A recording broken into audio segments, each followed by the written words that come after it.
ሰላም ጤና ይስጥልን ውድ አድማጮቻችንና ተመልካቾቻችን፣ ይህ የአማራ ክልል ስራና ስልጠና ቢሮ ድምፅ ነው። የአማራ ክልል ስራና ስልጠና ቢሮ በቴክኒክና ሙያ ዘርፍ በዝቅተኛ እና በመካከለኛ ደረጃ የሰለጠኑ ብቁና ተወዳዳሪ ዜጎችን ለአካባቢ ገበያና ለኢንዱስትሪ በማቅረብ ምርትና ምርታማነትን የሚጨምሩ ቴክኖሎጂን በመፍጠር በመኮረጅ በማላመድና በማስፋት ጥቃቅንና አነስተኛ ኢንተርፕራይዞችን ክፍተትና ፍላጎት መሰረት ያደረገ የተሟላ ኢንዱስትሪክሽን ድጋፍ በማድረግ ለዜጎች ፍትሐዊና ዘላቂ የስራ ዕድል በመፍጠር በአሰሪዎችና ሰራተኞች መካከል ሰላማዊ ግንኙነት በመፍጠር የኢንዱስትሪ ሰላምን ለማረጋገጥ በርካታ ስራዎችን እየሰራ ይገኛል። ውድ አድማጮቻችንና ተመልካቾቻችን፣ ቢሮ በበጀት ዓመቱ በፌዴራል ደረጃ በተካሄደ የቴክኖሎጂ የክህሎት የተግባርና ጥናትና ምርምር ውድድር በሀገር አቀፍ ደረጃ 3ኛ ደረጃ በመያዝ አጠናቋል። ይህ ደረጃን ለማሳካት ቢሮው በስሩ በሚገኙ 126 የመንግስት ፖሊቴክኒክና ቴክኒክና ሙያ ኮሌጆች በክላስተር ደረጃ አወዳድሯል። ይህ ተግባር የቴክኖሎጂ ፈጠራና ሽግግር በማፍጠን የክልሉን ምርትና ምርታማነት አቅም ለማሳደግ ጉልህ ሚና እየተጫወተ ይገኛል።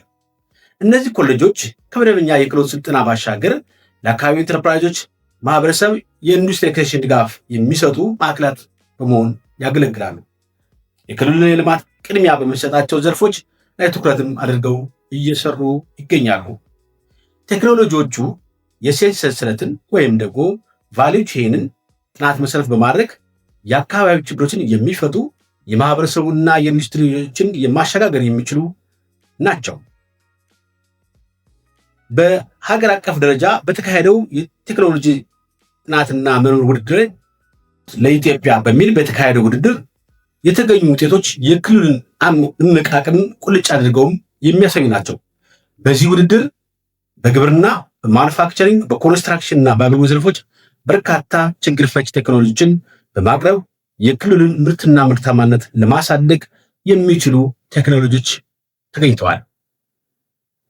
ውድ አድማጮቻችንና ተመልካቾቻችን፣ የትውልድ አሻጋሪ እቅዳችን የክልላችን ብሎም የሀገራችን ኢትዮጵያ ማህበራዊ፣ ኢኮኖሚያዊና ባህላዊ መልክዓ ምድር ለመቀየር ያለ ራዕይ ነው።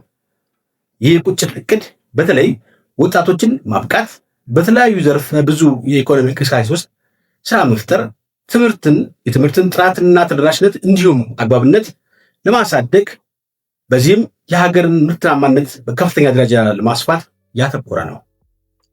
ታዲያ በዚህ ቁጭት እቅድ ውስጥ እንደ ሀገር ሆነ እንደ ክልል የተኮረጁ ቴክኖሎጂዎችን በፈጠራም የተገኙ ቴክኖሎጂን በፈጠራና በፍጥነት ታክቲክ ያሰብነውን ራዕይ ወደ ተግባር ለመቀየር ወሳኝ ሚና ይጫወታሉ። በዚህ ቪዲዮም በእኛ በክልላችን ልጆችም ሆነ በሌሎች የሀገራችን ልጆች የተኮረጁ ቴክኖሎጂን እናሳያለን። ታዲያ ሁላችንም የበኩላችን እንድንወጣ ጥሪያችንን በድጋሚ እናቀርባለን። ሀገር አቀፍ የቴክኖሎጂ ውድድርና ያገኘኑ ትምህርት። በሀገር አቀፍ የቴክኖሎጂ ውድድር በግብርና ዘርፍ ከገበሬ ትከሻ ከበሬ ጫንቃ ያልተላቀቀው ግብርናችን በቴክኖሎጂ መታገዝ እንዳለበት መንግስታችን በመሬቱ ላይ አመላክቶናል። ታዲያ እኛም ተልእኮውን ተቀብለን አቅም በፈቀደ ሁሉ የዘርፉን ምርታማነት የሚያሳደጉ ቴክኖሎጂን መኮረጅ ችለናል። በውድድሩም በዘርፉ የስማርት እርሻ ቴክኖሎጂ፣ የአየር ሁኔታ ትንተና፣ የመስኖ ስርዓታችን በኤአይ ተጠቅመን ምርታማነትን መጨመር እንደሚቻል አይተናል፣ ተምረናል። በእኛ ዘንድም የተለያዩ ሰብሎችን መትከል የሚችሉ ማሽኖችን እንደዚሁም የአፈር ጥናት የአፈር ጤንነትን ምርመራ የማድረግ የሚችሉ ማሽኖችን መስራት መኮረጅ ችለናል።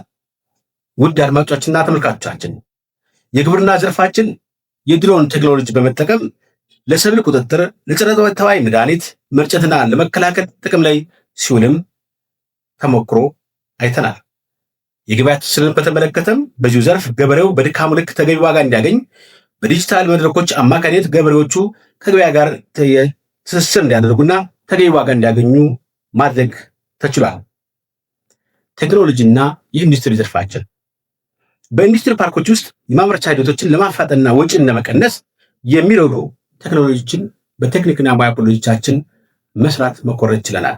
ለአብነትም የሲኤንሲ ሚሊንግ ማሽን አንዱ ነው።